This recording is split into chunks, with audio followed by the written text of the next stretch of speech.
Hare Krishna. Question: how can devotees be affected by black magic? Doesn't bhakti protect them from it? Answer: bhakti definitely protects devotees from everything, including black magic. But that protection is not always in the same way as we expect it to be. So sometimes when Krishna, he says aham tvam sarupapebhyo mokshayishyami, that he says that I deliver my devotees from all sinful reactions.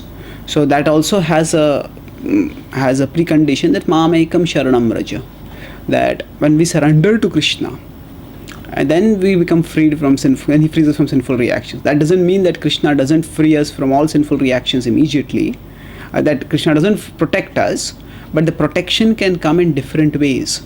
So just as a devotee may get material sufferings, in terms of a devotee may get disease or accidents or some financial problems, so the threefold miseries in themselves may continue, and that's a part of the devotee's growing spiritual realization and increased devotion for Krishna, because through these sufferings the devotee realizes how material existence is miserable, and then when the devotee takes shelter of Krishna, the devotee also realizes how Krishna's shelter is blissful and how there is real happiness and real safety in the shelter of Krishna.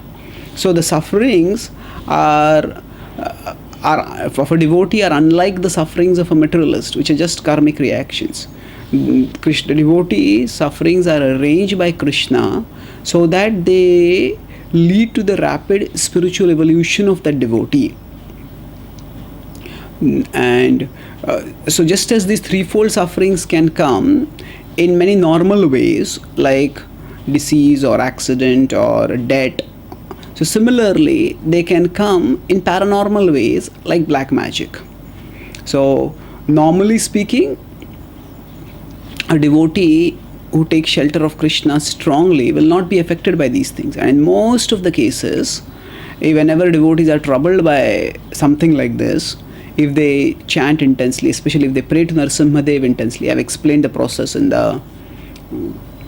another answer which I have given about can devotees go to tantrics if they are troubled by black magic, what all can be done. But so normally, if devotees take shelter of Krishna more intensely, then they do become freed from these problems.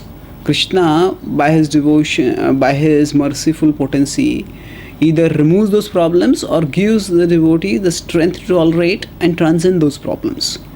But in some cases, some karmic reactions may be very severe, and even when Krishna reduces the karmic reactions to a sample, still that sample may also be intolerable for some devotees.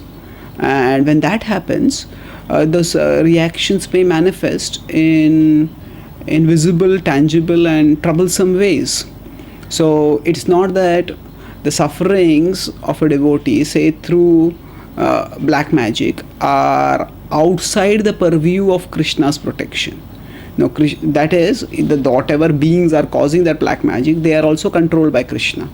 And Krishna is allowing that to happen, and he is letting that, but is allowing that to happen because that is what is best for our spiritual growth. How it is, we may not be able to understand immediately.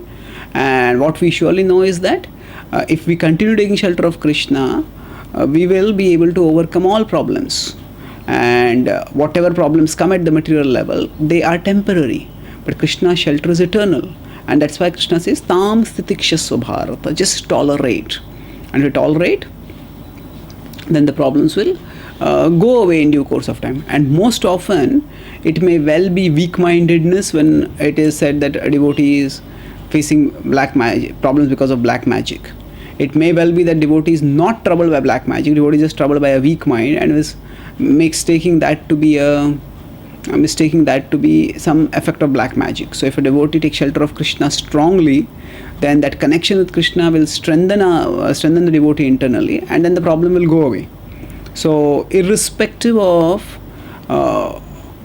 whether it's a real black magic problem or it's just a weak-mindedness, the important thing is if we take shelter of Krishna, we will be able to tolerate and transcend the problem.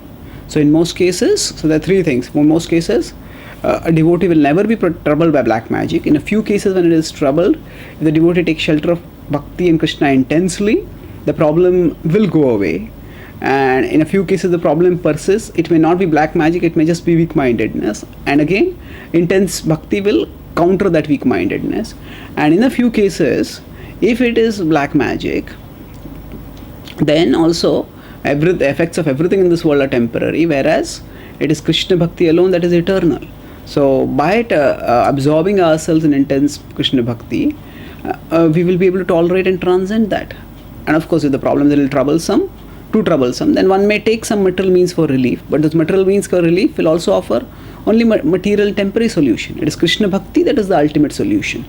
So while the ultimate solution is working, sometimes some pains may keep coming along the way, and those pains, whether they are normal or paranormal, they are eventually going to go away when one practices bhakti sincerely. When a person is deceased, even when the person is taking a proper medicine, sometimes the pains will keep coming, and the recurrence of the pains doesn't necessarily prove that the medicine is not working.